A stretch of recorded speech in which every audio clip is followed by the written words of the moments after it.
Hey SEOs and content marketers, say goodbye to crazy spreadsheet mashups and experience unprecedented connectivity between your SEO planning and reporting data. Introducing Audience Key, technology for keyword mapping, content brief automation, and rank tracking that form an SEO strategy system providing unparalleled feedback loops between planning, reporting, and optimization activities. Put your time and energy into strategy, not data upkeep. Visit audiencekey.com and apply for a free trial today.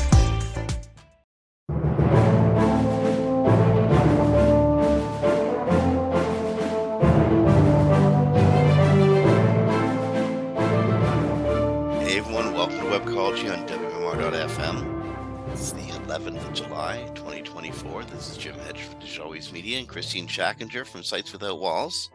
Hey everybody. And we've been on a 2-week hiatus. Last week was the 4th of July, and I don't know about the rest of you, and I don't know about you, Kristine, but I was busy taking a 4-day weekend, starting Wednesday night of last week. So we didn't record a show last week. But did you have a good 4-day weekend? I did. I actually started it on Tuesday night with seeing one of the last showings of Love at the Mirage, the shirt show there, because this Mirage is closing this month, if you don't know that, in Las Vegas. And then I spent a lot of it indoors because it was 110 to 120 degrees. So not much outdoor activity. At least you spent it indoors with your hands the hell away from the keyboard. I did. I didn't even check email for 4 days. Good. I mean, that's good, and that's important, and really, really, really, really important to do. And oh my God, am I glad I had a 4-day digital detox. Same here. I need it because as you and I both know, we get pulled from 20 different directions all day, and then we often work in the evenings too. So. Well, you know, the hard thing about the detox, for me at any rate, was it coincided with Google catching up to itself. Google Search Console was down. Starting, what was it, the 29th of or 30th of, or the first, I should say, of July. And then it wasn't recording data properly, so that leaves everyone on pins and needles, and then we all go on vacation for 4 days, and suddenly it catches up to itself. That was the hard part for me. What's that? Waiting for it to catch up to itself? Well, knowing that it was catching up to itself. I mean, like, on the Friday, I guess the 5th, I mean, it wasn't an entire detox for me. I did pay attention to a little bit of stuff, and I wasn't really paying attention. I learned that Google was starting to catch up with itself again, and I was desperate to see data, but I refused to look at Search Console. So it was funny because I would see on Twitter that it was like updates from people. I think the longest I saw was 145 hours. No, it didn't make it that far. I don't think it made it triple digits. Yeah. For somebody it did. They had 145 hours posted. Staggering. It did start coming down. That was the part I enjoyed seeing. It went from like 90 some odd down to 40 some odd, down to 30 some odd hours, and then suddenly it was in the 16 hours, and then now we're back into like almost normal territory. I don't know. Nobody said anything.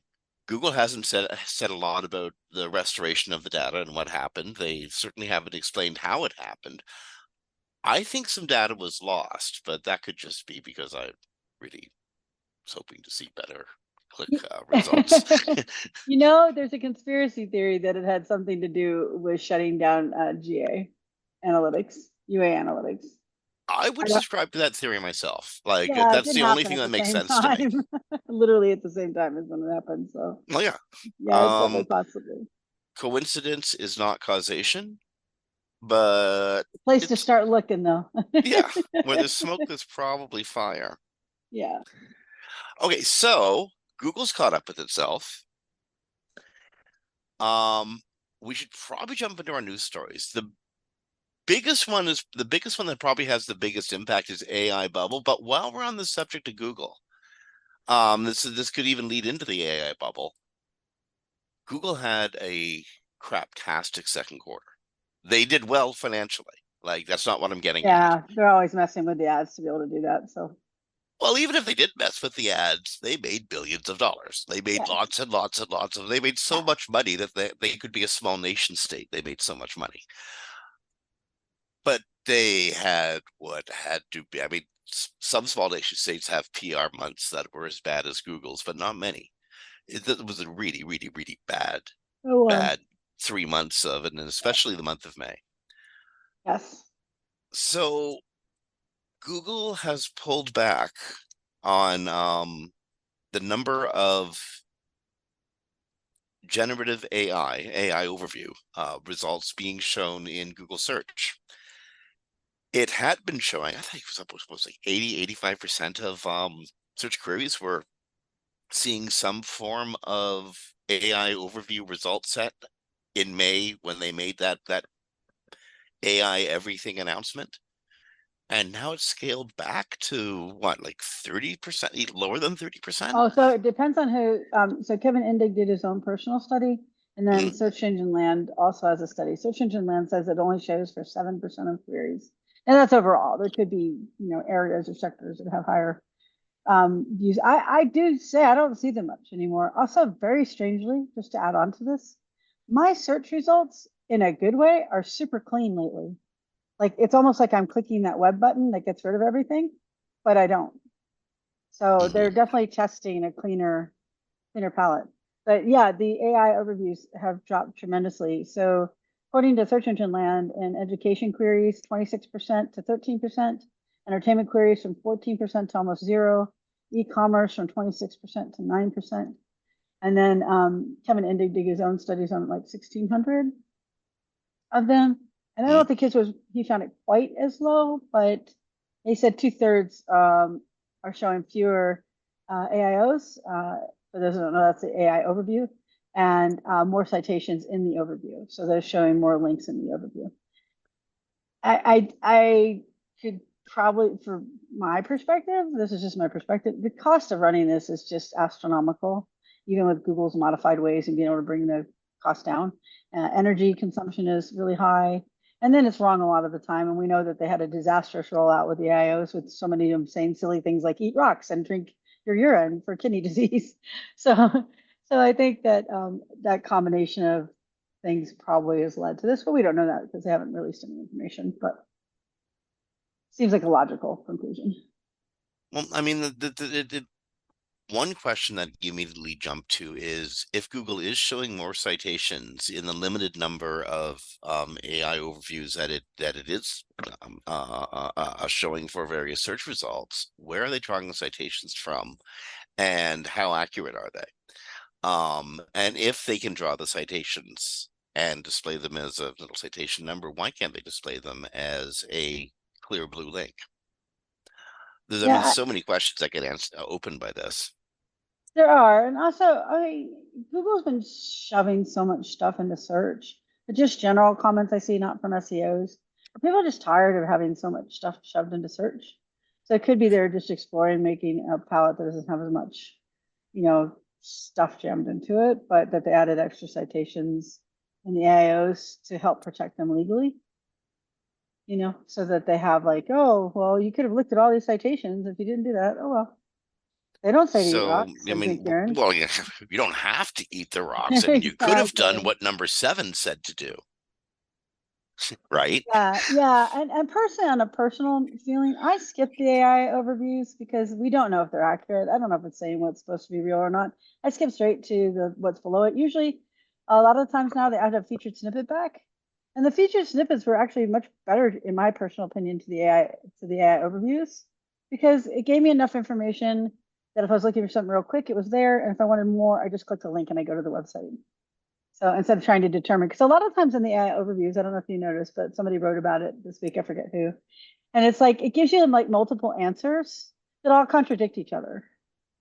So it'll be like, sure, drink urine for your kidneys. Well, maybe you shouldn't drink urine for your kidneys. No, you should not drink urine for your kidneys, right? So it's like I didn't really have that one. I'm just making that one up. But it's like they all contradict each other so that they cover all aspects of the potential arguments. So it's not helpful. It's like which one of these is right? I don't know.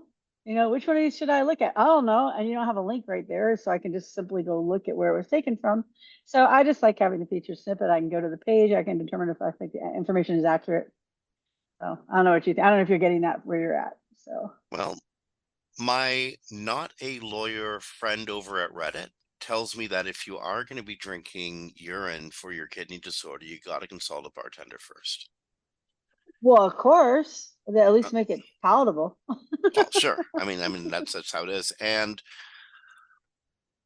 a number of people, analysts, reporters, people in the tech community are beginning to even question the stability or long-term viability of the LLM, of large language models, given the cost and difficulty in getting a verifiable straight answer that you can not only take to the bank, but base your health on out of them after all the amount of money, the staggering cost of investment, of training, and then of actually just running the large language model.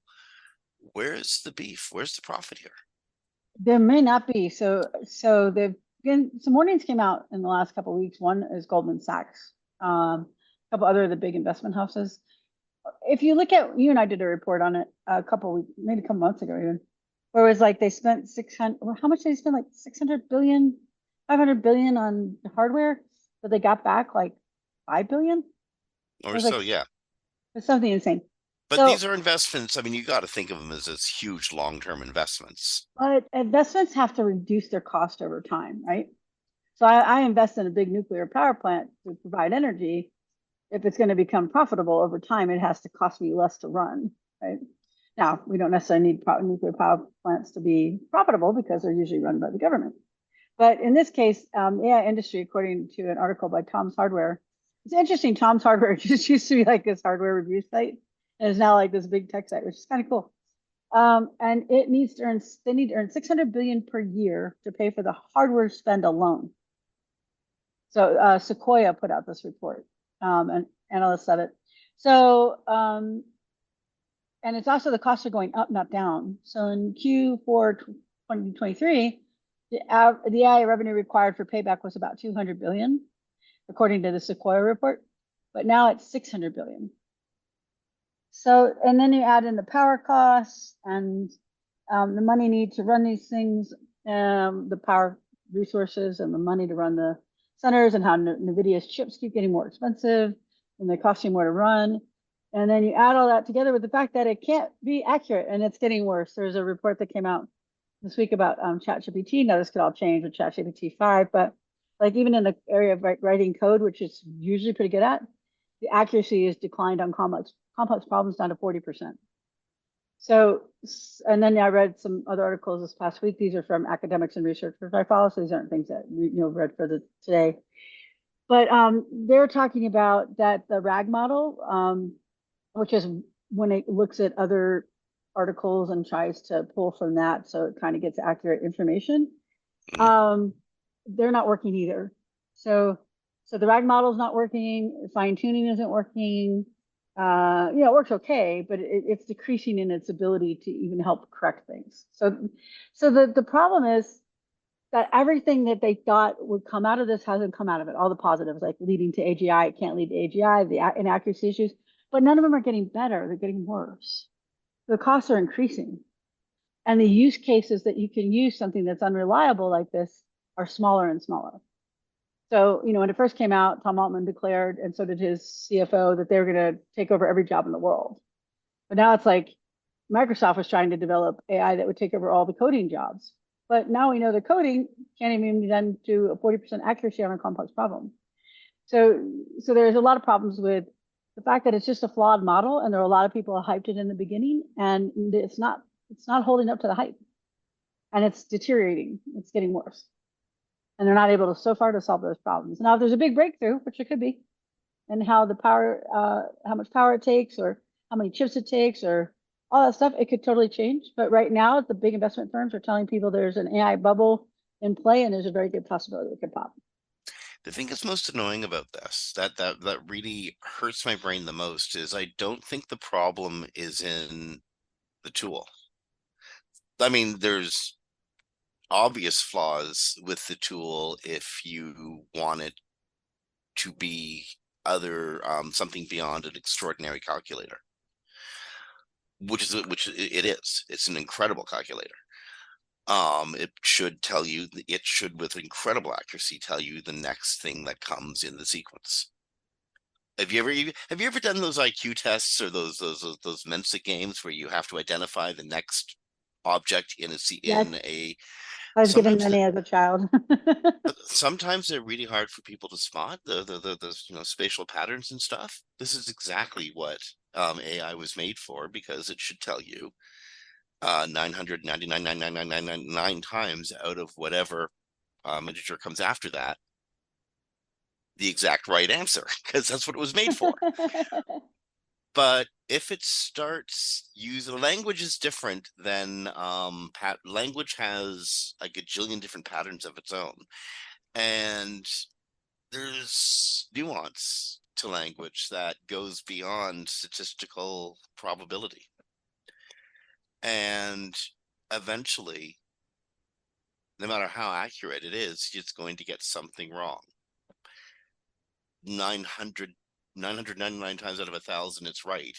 That one time out of 1,000 it's wrong. Now thinking at scale, if it does 1,000,000 computations a day, there's hundreds of opportunities for it to be wrong. Yeah, and it's not even close to that accurate. That's the other problem too, right? Code, it's Well, 40%, but language, it's about the problem 90%. is it starts training on itself. That's That's where we true. That's part of the problem. really Yeah. get into trouble, because you have things known to be inaccurate. I mean, there's lots of inaccurate information out there from before AI, but this is stuff that we know is tending towards inaccuracy, and it's being mixed in with the great corpus of knowledge. And there's no Um, accountability. There's no one to go to and say, this was inaccurate. Can you fix it? You know, it can't be so fixed. the problem isn't with the tool, though. The problem is in the myriad of ways that we've tried to use the tool, tried to replace where you need a human who's able to discern a Latin A from a Cyrillic A. They look really similar, and they even sound, I think they sound kind of similar, but they have different meanings and different uses in their languages. Yeah, Um, I also think part of the big problem was that Sam Altman came out of the gate year and a half ago now. Was it 2 years yet? 2 years, almost two Yeah, years. in November this year. Yeah, and he hyped it to the nth degree, right? He wanted lots of money, but they didn't really have a definite like global use case for it. It was like, here we got this tech, and it's amazing, and then you're going to make trillions, take over every job in the world. We don't really know how we're going to apply it, and also we should be careful about calling it AI. I mean, they are calling it AI in all the reports, and Goldman Sachs calls it AI. It's a large language model. There is AI that is very powerful. I think the problem is they tried to make it just too general to too many people for too little real use cases, right? So I can sit there at home and write, fun poems or something on it, but that's not a use case that makes money. So according to Goldman Sachs from their report, it's titled Gen AI. This is the one they wrote on June 25th. Mhm. Gen AI, too much spend, too little benefit. Tech giants and beyond are so set to spend $1 trillion on the AI capex in the coming years, with so far little to show for it. So will this large spend ever pay off? MIT's Darren, I cannot say his name, Acemoglu, and GS Jim Covella are skeptical. They're seeing only limited US economic upside from AI in the next decade, and they're arguing that the technology isn't designed to solve the complex problems that would justify the costs, which may not decline as may not decline as many expect. Costs will not decline. So they're saying they're more optimistic about its potential to generate returns beyond current the picks and shovels phase they call it. Mhm. But there's no killer application that has emerged, and the current chip shortage, the looming power shortage, will constrain AI's growth. So they see room for AI to run, but not in the way that it's been hyped, and it will not deliver on its promise, and that means that there is a bubble that could burst. Well, yeah, but again, the bubble is a mental one, not a physical one. And I remember the earliest Well, it is days of the physical internet. too. It No, is no, no. physical too. Hear me out for a Limit sec. on chips and I power. remember the earliest days of the internet. It cost so much to build. Y2K came along, and suddenly there was tons and tons and tons of money to lay fiber all around the world, because it was less expensive to lay fiber to India and China and Indonesia and get highly trained programmers there to write code than it was to have North American programmers write that code. Laying the fiber was cheaper. Building the city, that's what we're doing right now, and that's what's being done with AI. People wondered if the internet could ever pay for itself. I'm damned if I know if it even has or not. But I don't know if the infrastructure of my city, Toronto, or the infrastructure of your city, Las Vegas, has ever paid for itself either. I'm not really sure how economists could even calculate that, given the extraordinary use of it. AI is a new structure, a new series of structures in the area of cyberspace and in the environment we work in. And I see it as like sort of a city that's being built right now, and that people are treating what should be a serious city as an amusement park, and it was built to be, but that's, I guess, how you recoup costs fast. And maybe that's why Altman had to come out of the gates like that, eh? Maybe they had to recoup costs because things were getting so out of control. But given how much it costs just to I don't know, do whatever it is, write all those poems about cats that people are using AI for. Yeah, I don't know if opening up really does recoup costs or you create even more costs. We'll see what happens in the future. A future that may not be as dictated by AI as we'd assumed. I think the issue for, and again, when we say AI, we're talking about large language models here, not all AI, but not correcting you, Jim, just so people know. But I think the problem is that it was promoted and hyped as the end all be all of technology that would lead to AGI, would replace workers, which made companies very happy. Mm-hmm. But it has three massive problems that don't seem very solvable. One, the amount of chips they have to use, and the chips are very specific. It's not like you just put any chip in there. The amount of water and resources it requires, water meaning coolant for the power sources. So the energy costs are astronomical.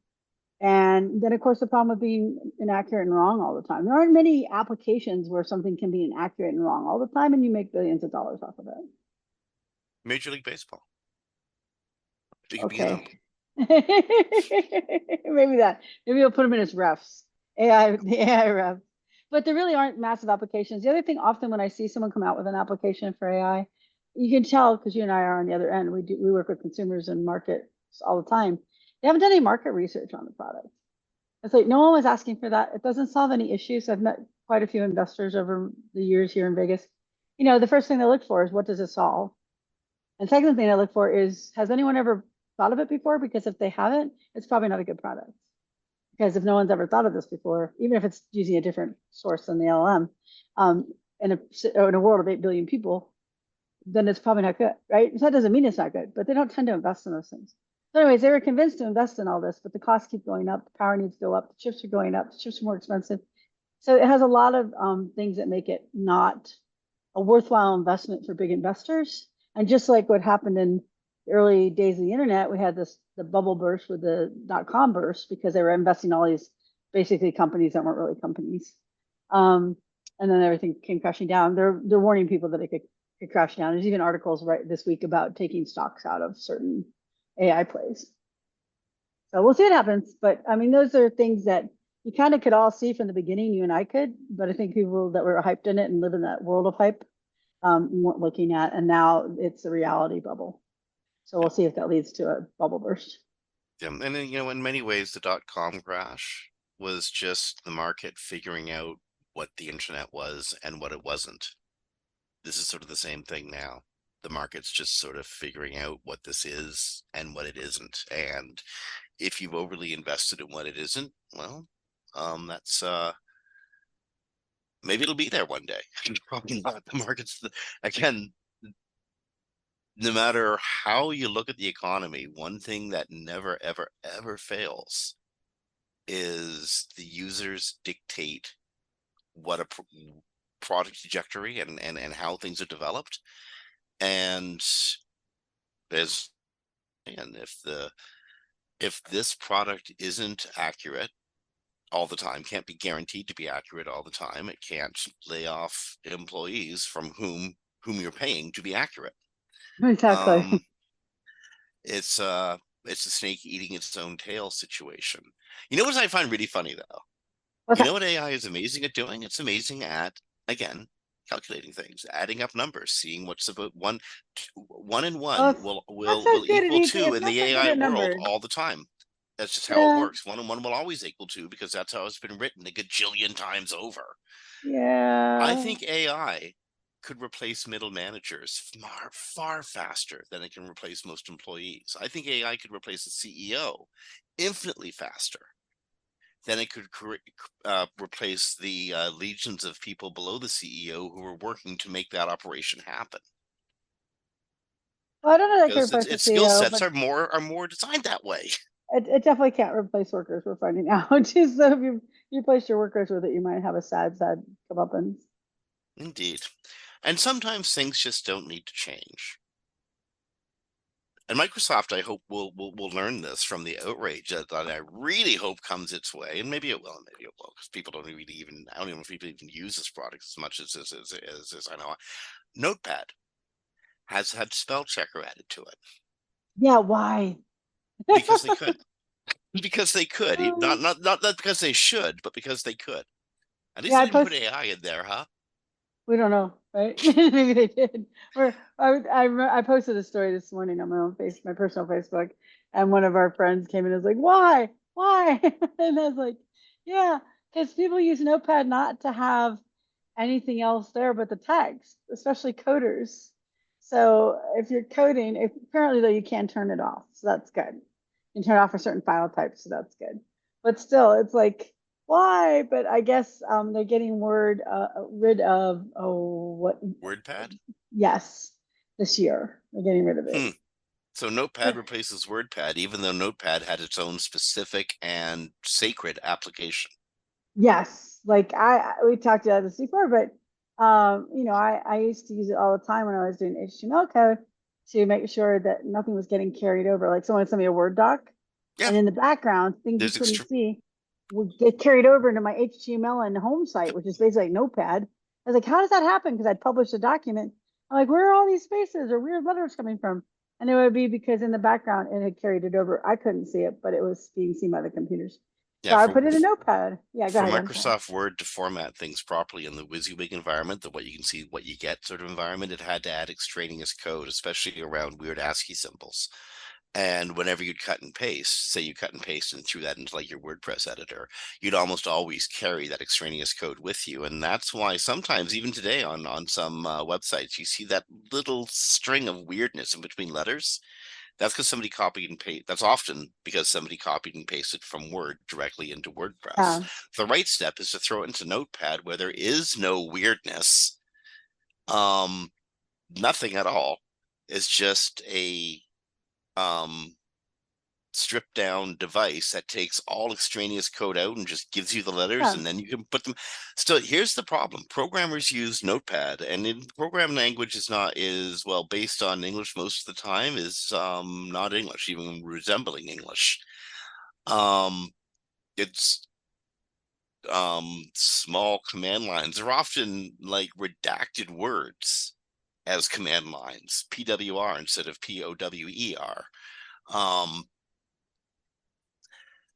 And you can imagine how your markup would get horribly marked up by spell check. It would be distracting as hell. Yeah. Thank goodness you can turn it off because it also has autocorrect and they've added to it. It's so weird to add this to Notepad. Like, just why get rid of WordPad? Um, they added character count. Okay, Dart mode. Coders probably like that. Tabs, Copilot integration, and a virtual fidget spinner. I don't think I've ever gone to Notepad to look for a virtual fidget spinner. Like, okay, cute, but why is it in Notepad? Because Notepad's If supposed to be the stripped down text version of everything. Like, it's just a TXT file. It's nothing else. And Copilot integration just seems like a weird place to put it. if Microsoft wants to do something useful for me in that way, make it easier to get to a version of Minesweeper that doesn't have a bunch of ads surrounding it. I'd Yes. appreciate that. Is mine? I see. I use a Mac. Is Minesweeper still a thing? Oh my gosh. I mean, no, nobody plays Minesweeper anymore. It's like playing Hangman. Nobody plays Hangman anymore either. But if you're of a certain age. It's kind of like doing a Rubik's cube in a couple seconds. It's a dumb diversion while you're sitting on a hold or waiting for a Zoom meeting to start. Gotcha. I still love playing Minecraft. Um, Um, if yeah. you're a So PC user, this isn't your problem, Christine. But if you're a Microsoft user, no. update your Windows PC in the next 21 days. Why in the next 3 weeks? I don't understand that part of the story. The 21 days is the federal government's limit. They're going to literally shut the computers down for people if they haven't updated them, because there's a big security issue. So So update Microsoft users, update your computers now. Run a new Windows update and run if you got the Office suite, run an update on any resident files you have on your computer. yes, exactly. And it's a very complicated exploit, so we don't need to spend 10 minutes going over that here. Just know to update. It is a pretty big deal update issue, big deal security issue. See how A my tech talk spoofing there? vulnerability that's Big high deal. impact on confidentiality, integrity, and There availability. you go. I have no idea exactly what that means, but it seems to mean don't screw around. It's a big deal tech update, security update.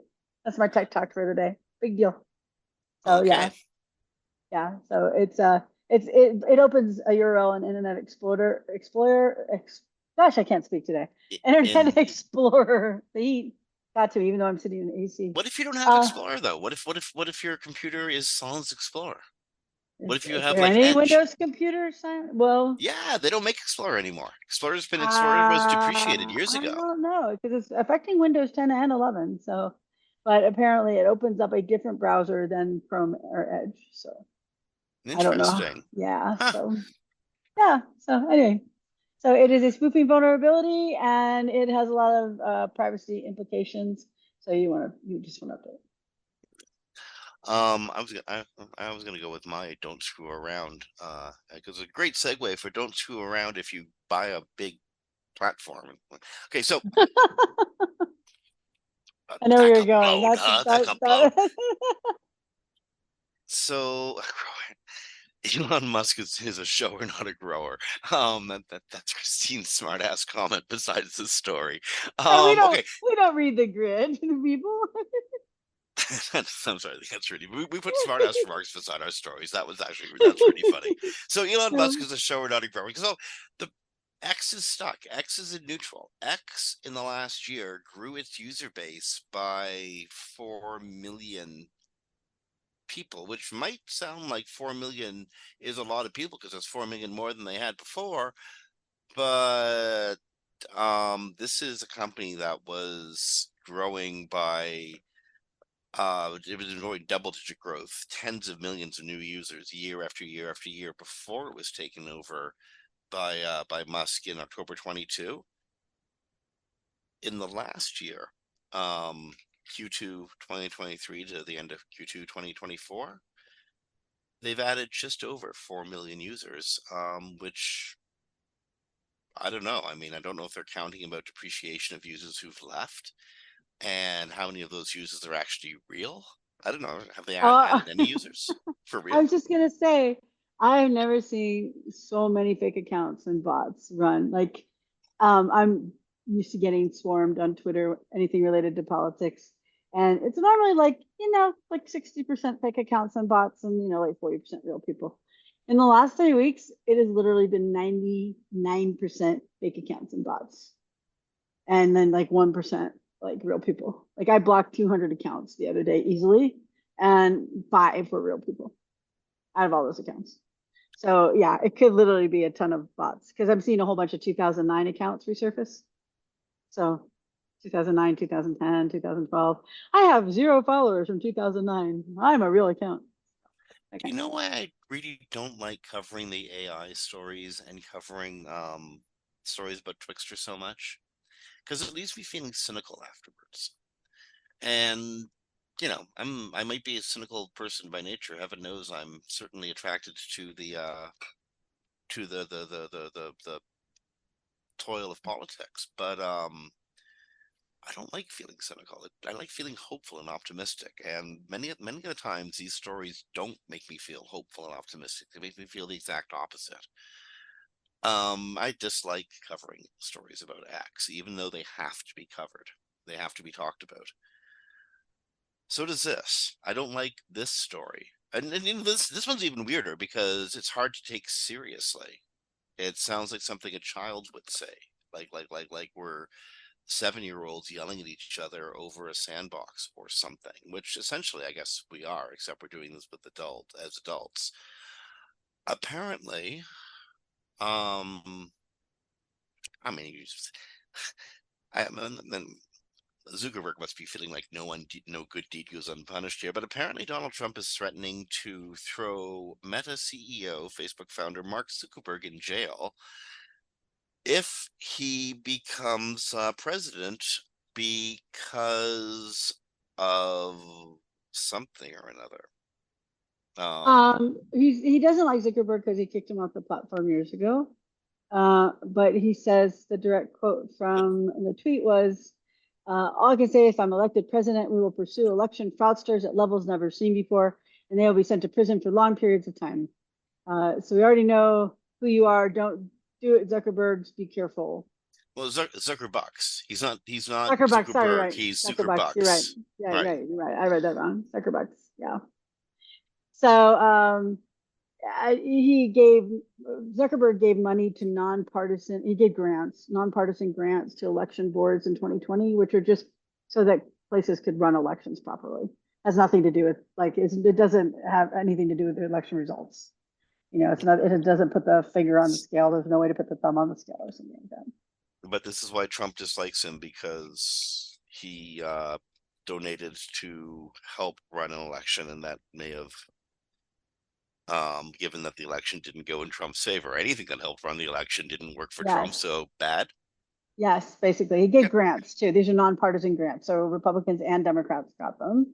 Mm-hmm. They weren't given to like parties specifically either. They're mostly probably given, it just says local election board, so I'm gonna guess at the state and county level.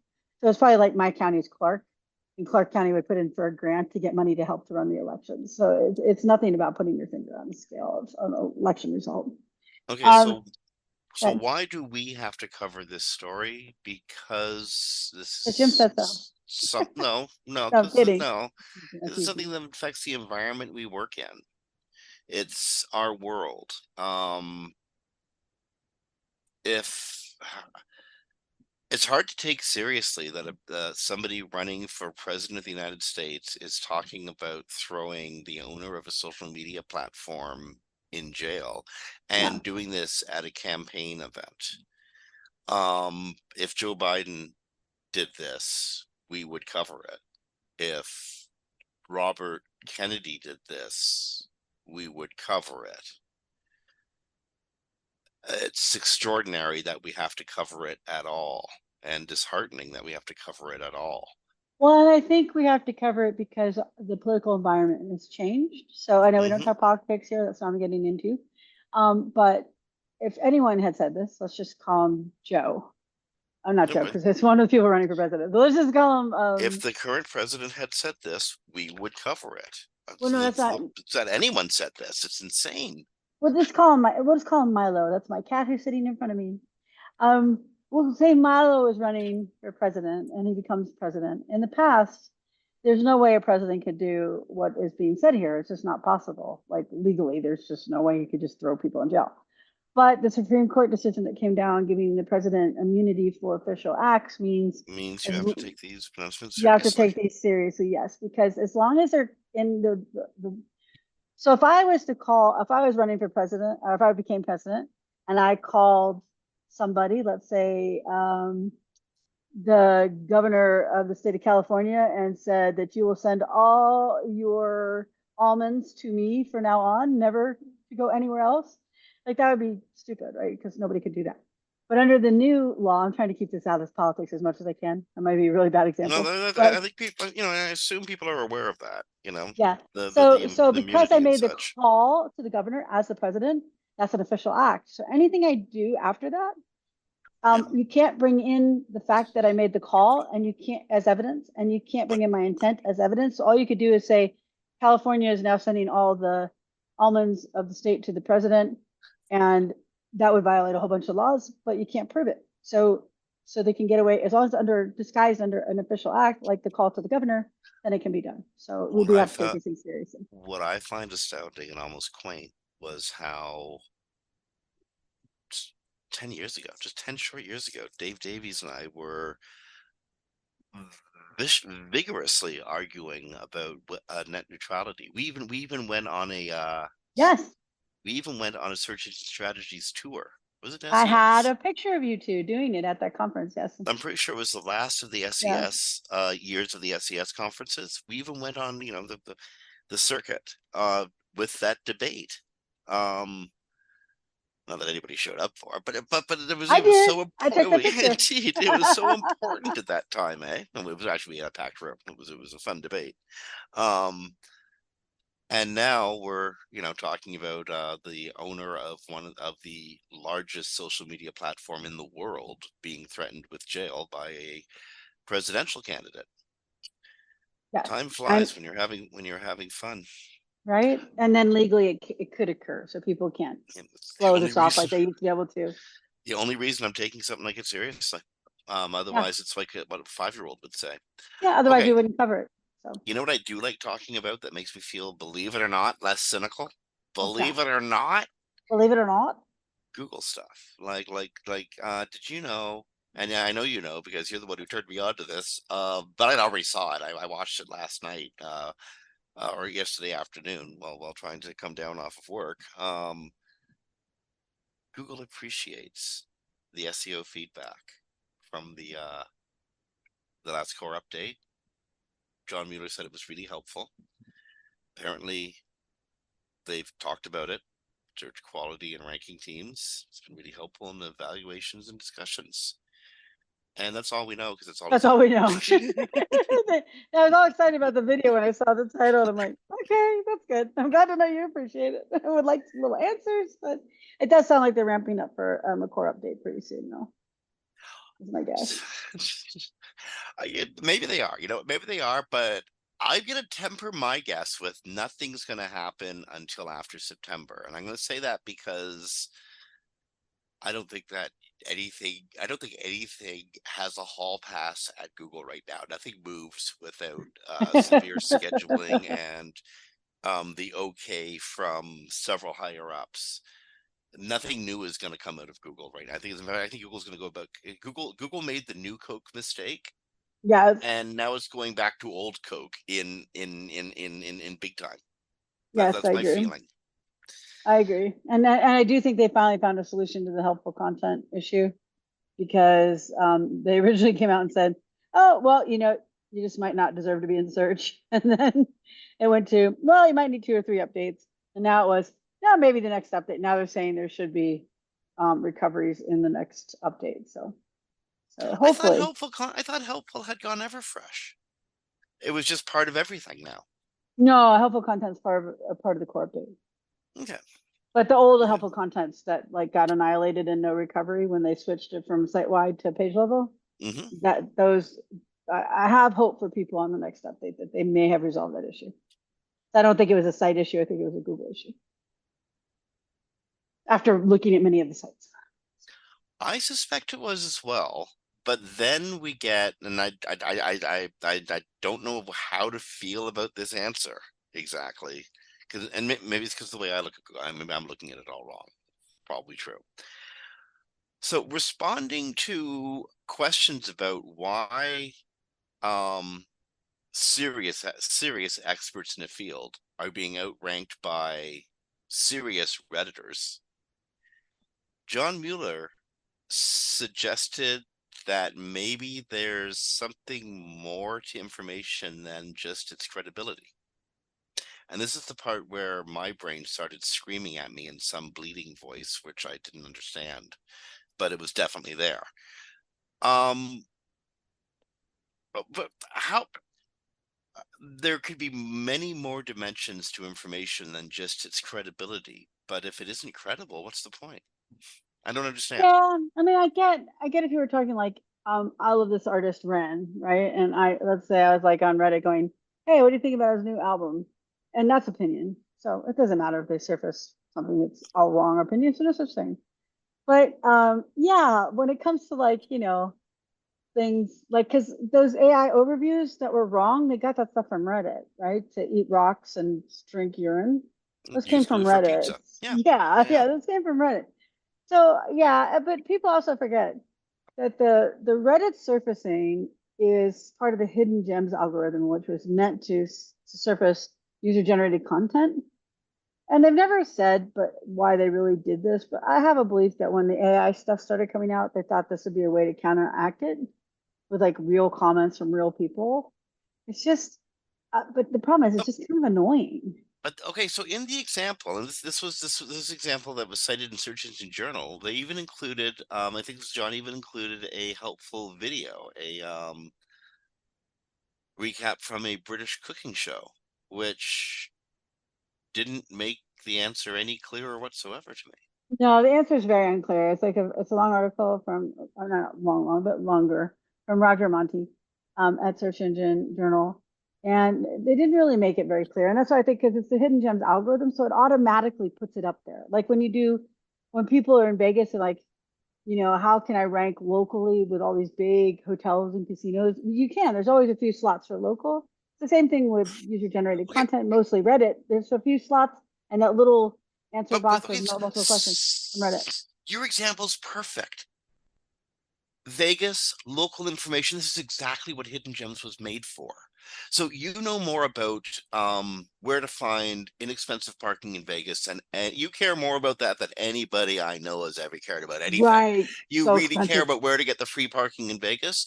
This is local information that you have because you've been studying it. It's important to you, and if somebody's coming to Vegas, your answer, which might have been in a Reddit, because you're speaking in the Vegas subreddit, like that would be actually very valuable and very useful. That's exactly what Hidden Gems was made for. Yes, and I think it was on user generated content only, like Quora and Reddit. Um, so that's why it comes up. Like people are like, why is it above mine? Because it's meant to be above yours. There's a slot there for it, But the thing basically. is, that's useful. That is useful Yes. because you're telling me I'm going to get free parking over at this hotel. Now, assuming that hotel is still standing and hasn't been torn down for a new hotel or baseball stadium, that's good, useful information. Yes. Why?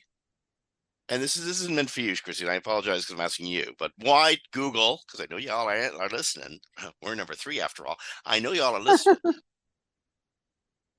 Why is using glue to hold cheese to pizza when actually it's more useful for pineapple on pizza? Why is that coming up over useful information like Kristine and her parking knowledge?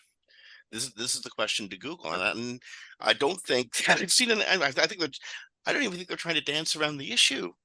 I don't even think they're trying to come near the issue. I think they're No, getting there's their answers from Reddit. yes. And also again, it's a user generated slot. It's a slot. So there's something from reading the DOJ documents. I don't know if it's still called this, but it was called Tanagram. And it arranges the final search result page. So NavBoost would be part of the process that arranges the blue links, but there's also something called glue that gets all the other pieces. And so there's a piece in the page where it needs to slot in a Reddit or a UGC post because it is in there as the hidden gems algorithm, and it supersedes other algorithms to have a slot in there, Okay, so it just has like to be local there. does. Just It's it got to has to be fill on all something in there. searches. When the person puts a search in, Google's algorithms determine that there should be something there from user generated. It will come from hidden gems and it'll outrank other pages. The weird thing though is, remember I did one on NavBoost and Reddit like 2 3 weeks ago, Mhm. probably 3 weeks ago, and it ranked in the top 10 like right away, like within 2 hours, and it was there for a week or two. It's gone now. It's no longer there. So I was thinking, oh, this would be a great way to get clients in the top 10, right? Because I'm an SEO. And but no, it doesn't actually stay because it doesn't always continue to produce that UGC box or the UGC content. Yeah. So it changes over time. It's not permanent. So, but people don't like it for the most part. So it could also be Google's pulled back on showing those as well. Well, again, if they're not ready for prime time, they shouldn't be there. And I still can't wrap my head around how useful information is if it's not credible. If it ain't true, it's just a meme. Is that not? I mean, like, what am I missing here? It could be funny. I love funny, Yeah. but I'm looking for information. I can make it. I Sure. can make. Yeah. I can make information funny. I get paid for that. But like, shoot, this is just, I don't know what to do with this in my head. I think also they might be trying to compete with like the TikToks and the Reels, Insta Reels and stuff, because those are like just regular people giving information to people. And there's this misnomer that like so many of the youth generation are just using TikTok to search, which isn't true. They use Google too. But it could be their way to compete with it. A lot of the stuff that they did in the last year wasn't particularly well thought out. It doesn't seem. It seems to be one of those things. Okay. It's, and again, it's just meta mind blowing. Um, okay, let's get into some of them. Again, more stuff you can do with Google and stuff you can do to actually improve your search results or improve client results in Google. Um, Search Console is now letting you set shipping and return policies in Search Console. And when you are setting it, this will take precedence over structured data. So getting information to the consumer and then getting consumer reaction information to Search Console. Such a weird thing to put in Search Console. I just don't understand it yet. How to see a site that uses it. You would expect that to be in Google Analytics more, Yeah, definitely. or even like a structured data like element that says take this over everything else. It just seems like a weird place Search Console to put that. Well, how to say I this? mean, There's when you look at say page snippets or um breadcrumbs, merchant listings, shopping tabs or review snippets or whatever. Those are all driven primarily by schema, by the markup language, and then Google gives you a whole bunch of reasons why or errors that it found in the way you've used markup, or in some cases not used it at all. So this is sort of the same thing. Google will be saying, we've detected this policy on your page. It's clear and it conveys information, but it doesn't convey the information the way we want to convey it. So we're not displaying it. We see that you're trying to do it, but we're not displaying it. There's an error here. So that's useful. And that's actually, that's a very Search Console thing. And then you want to see, once you do correct that, you do correct any errors that they found, and they do start displaying the information. You can't see, at least not, you can't see directly how they interact with that snippet of the structured data, but you can see how they're interacting with the structured data, usually by comparing the number of impressions by the number of um, clicks. I'm sorry, the number of times that the structured data actually appears. sure. Oh, by the way, there is a precedence to how they take in the information.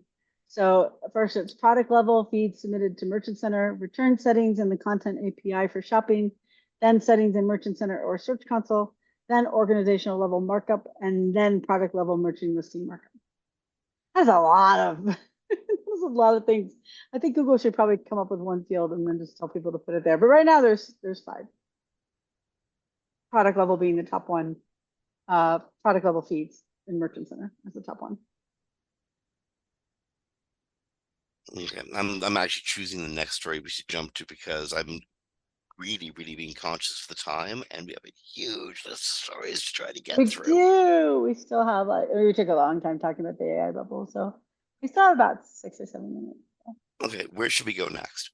Well, we probably should talk about the Google saying things are not good signals. Oh yeah, I like that one actually. That's kind of an important one because that speaks to how we talk to Google and sometimes how we talk to ourselves. So Google really does like structured data a lot. Yes. Google likes schema a lot. And schema.org is an organization built on an agreement between Google, Bing, and several of the second and third tier search engines. Google doesn't necessarily like meta languages that we SEO make up ourselves because they don't think it's very trustworthy. That's what it What? comes down to. On the What? end of the day, they Trustworthy, can not trustworthy. SES, come on. they can think that the markup languages their their funded committee comes up with is trustworthy, but they don't like it when SEOs make stuff up. Case in point, and this has been, and by the way, I think this is settled, buried, nail in coffin, I deep hope. underground. I I hope. I can't know where you're see going. I I hope. can't see it resurfacing. I can see it being useful because a user might want to know. I know I want to know, but I'm not a search engine. I'm a reader. Okay, so authorship. And Authorship is important, but not for search rankings. it's not Authorship, always no, it is important. important. It's very important because I'm the reader and I want to know. I'm saying But sometimes, it's not always. it doesn't mean you're going to get a good search ranking from it, but it does mean I'm going to trust that piece just that little bit more. And I might read a piece from your publication one or two or three or 10 more times because you've given me, the reader, something that I know I appreciate that has been useful and helpful to me. However, Google will look at you and say, good job, Charlie, but it's not going to help your rankings. It's just going to have Google look at you and go, good job, Charlie. That's all. Yes. And the reason Google says good job, Charlie, is not because you've given a tag for an author, but because you've left me, the reader, feeling good about my experience. Google doesn't even know I feel good about my experience. It just knows this is a signal that will probably make me feel good about my experience, But they don't but look it's at not it. a ranking signal. They don't look at it. They don't look at authorship signals because I could say, You could I cheat. know. Yes, I could say my friend is Neil deGrasse Tyson and he wrote this piece for my blog. And I could put that on there and Google be like, well, I have no way to know if you know this guy or not, right? I don't know. So they don't give you any placement for that. They also don't do it for algorithmically determined ones. So there's this idea that you put them in the knowledge graph and that gives you special ranking, right? But they don't do that either. And Nope. what Gary said was having something similar for authorship, I think would be a mistake. And he was talking about I was relating to something else in the story, canonicals. If it's algorithmically determined, then perhaps it would be more accurate or could be higher accuracy, but honestly, they don't see the value in it. And there really isn't any value in it because they already have a patent that says I will compare documents under a topical vector and I will see if they use similar entities. And if they do, then they're probably talking with expertise because all these other documents we determined are good. They write with these entities and you write with these entities. That is much easier, cheaper, less hassle way to determine if something has expertise in it than trying to figure out every author of every document that's ever written on the web, which is billions of pages.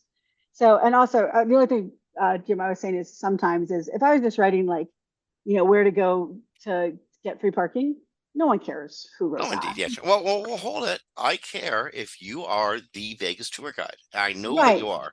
Like But that would be my website. that Rick guy who smokes a lot of pot and goes around Europe for PBS. If he tells me where to get munchies in Europe, I'm going to listen. Well, there's truth to that. And there are influencers, celebrities, but if I had a site like there's a site here, Vegas.com, and if Vegas.com tells me where the parking is, I don't really need to know which author at Vegas.com wrote it.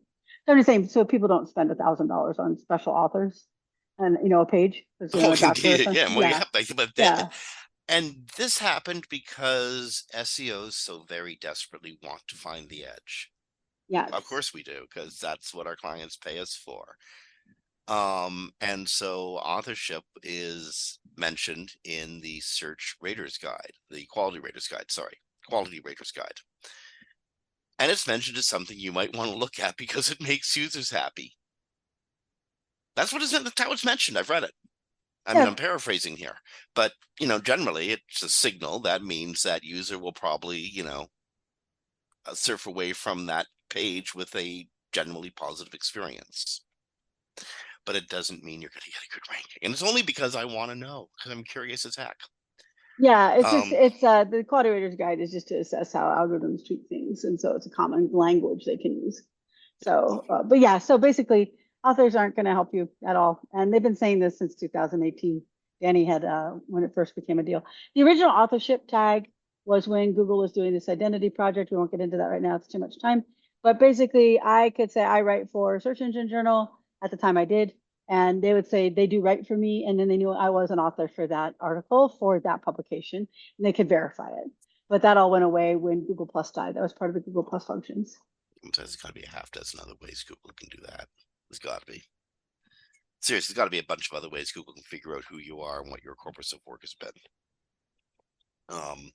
Okay, here's one that I find really interesting, and not for the surface story itself, but for what I think the implications might be. Google's testing double roll carousel for shopping search ads.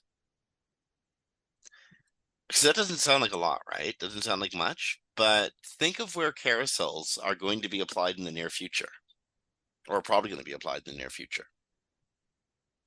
I think Google's testing how people react to different layers of things close together, because I got a feeling we're going to see an expansion of carousel type placements inside of any AI overview, any AIOs that come out in the future. Maybe, possibly. I'll be honest. I am not a fan of the e-commerce pages in Google now. I really am not. I avoid them like the plague. So we'll see if people like to stack product carousels. I don't mind like a line of products at the type. I'm talking about the one with the big filter on the left-hand side, like Yeah, it's Amazon. It just yeah. No, it is. I work with a lot of e-commerce pages, and organizing information, especially when you have a lot of different iterations on similar products, is really hard to do. It So is. I see what they're trying to do here. I just Like don't need it in my search results. I want to go to the website and do it. I don't need to do it here. That's just my thing. It's just very well, cluttered. yeah. Again, Google's trying to And yeah, I it's mean, you know what they're doing. They're trying to get around the need to go to the. You only need to Amazon. go to the page at the last second. That's Google's Yes. thinking. And I'm like, I wanted to find out like, and also, by the way, they put the weird boxes of these in between actual listings. So it looks like it goes with the listing above, but it doesn't. And it's different stores. And so when these first came out, it would always throw me because I click on it like it was the products from that store, and it was a product from different stores. So they put these back in. I'm seeing double carousels here. But it's up to what people prefer. I just find it very obnoxious. So I tend to like try not to trigger an e-commerce result. It's just too much. I just want to go to the website. I just want to know if the company has it and then go to the website. Okay, I think we got time for one or two more. We're definitely butting up to the hour though. Where do you want to? Where do you think we need to be? Well, I do think we need to mention that Google, this should be a quick story though, when we can do the quick stories and time left. Google search supports labeling AI generated or manipulated images. Now, they were talking about doing it like over a year ago, but they finally actually releasing it. So they're using the IPTC photo metadata.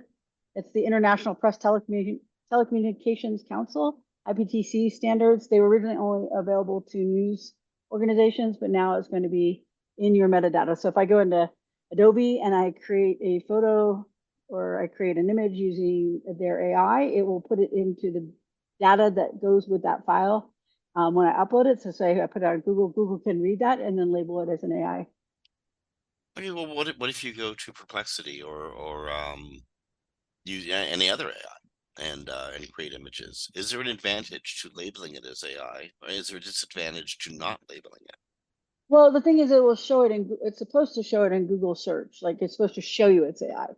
Hmm. So I think the advantage for the user that uses search is over time, they'll come to realize what looks like an AI image.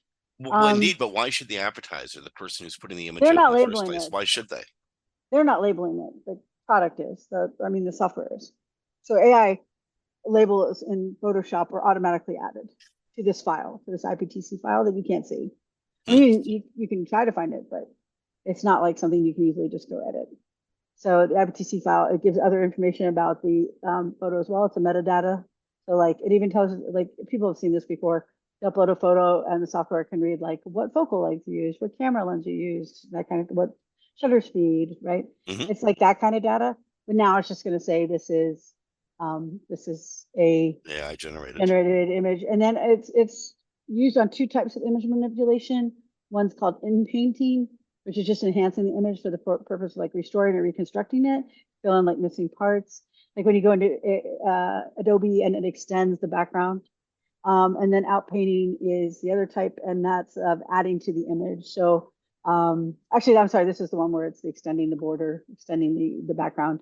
The other inpainting would be like parts of it are missing, and the AI fills it in. So it will trigger something called digital source type. Will say composite with trained algorithmic media is the name of the metadata that is being filled in the background. And then it will tell you what happened to it, what kind of inpainting or outpainting that they used. Okay, I think again we have time for one more, but we are still up against the edge of time. Ooh, yeah. Some of them are just, let's got some quick, like we didn't have to go into some of these, like um Google's putting thin video snippets into search, which just means you'll see video snippets in your search results that are just, small, like tiny thumbnails. That could be Um, that could be really useful if you want to get attention. this is true. Yes, it If is good. uh if You the have to have SERP your moves, click it. and you have to have your structured data for that. Google's expanding translated search results to more languages, so they're adding Arabic. I cannot say the next one. Gujarati.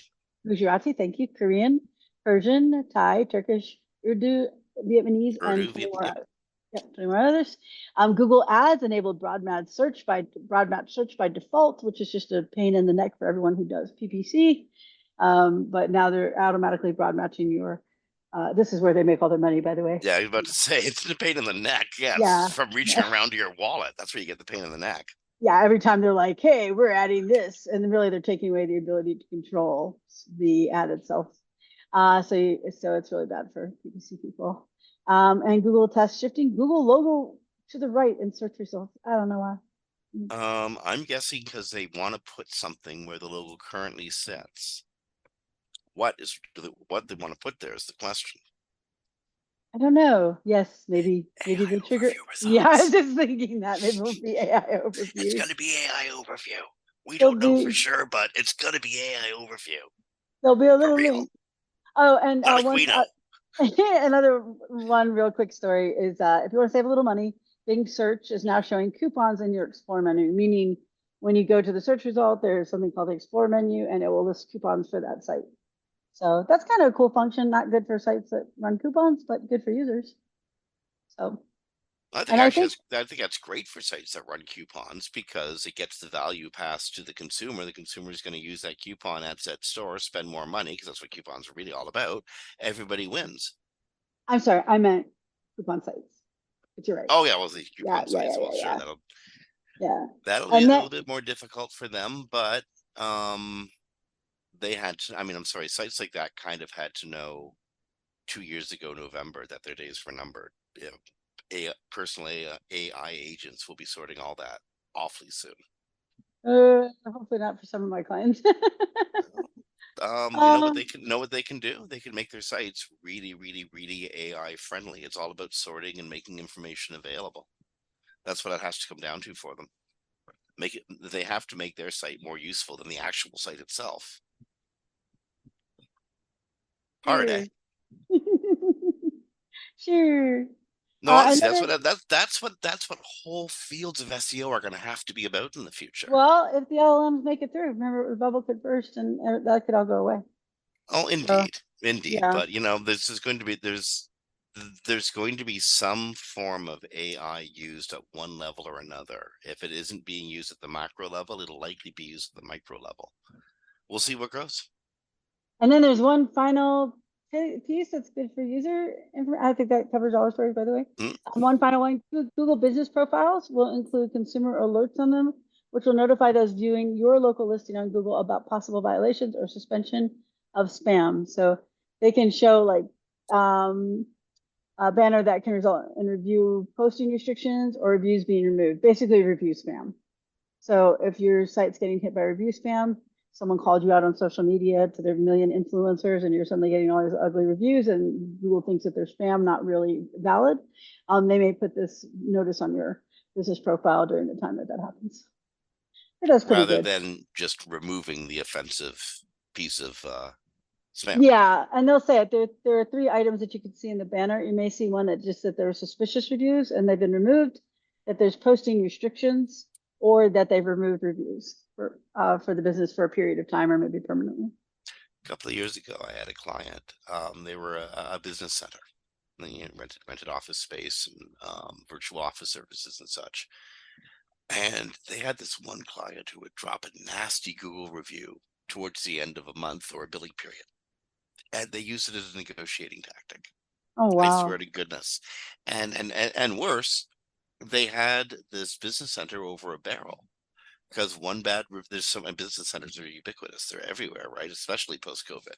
One bad review and somebody's going to the next website in like milliseconds. And this client knew that they had the customer, my customer, over the barrel, and there was Google wouldn't budge on this. It was maddening. Yeah, it's, when you get bad reviews, it can be very difficult. We had a friend of ours, I won't say who had 100% perfect reviews, and they worked very hard to make sure that that happened, right? They always attended to clients if there was a difficulty and made it right. And then some guy got mad at them, and he was like some hacker in the basement kind of thing, and he took their 100% good rating down to like 80% in a very short period of time. Yeah. And he worked with Google for months to get that fixed, and they still refused to fix it. I don't know how he finally resolved it.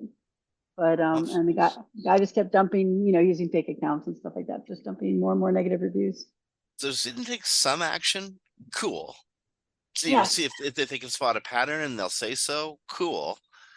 But again, I think it's just so ripe for abuse, and I've seen ripe abuse. Like ripe Yeah. is a good word for it.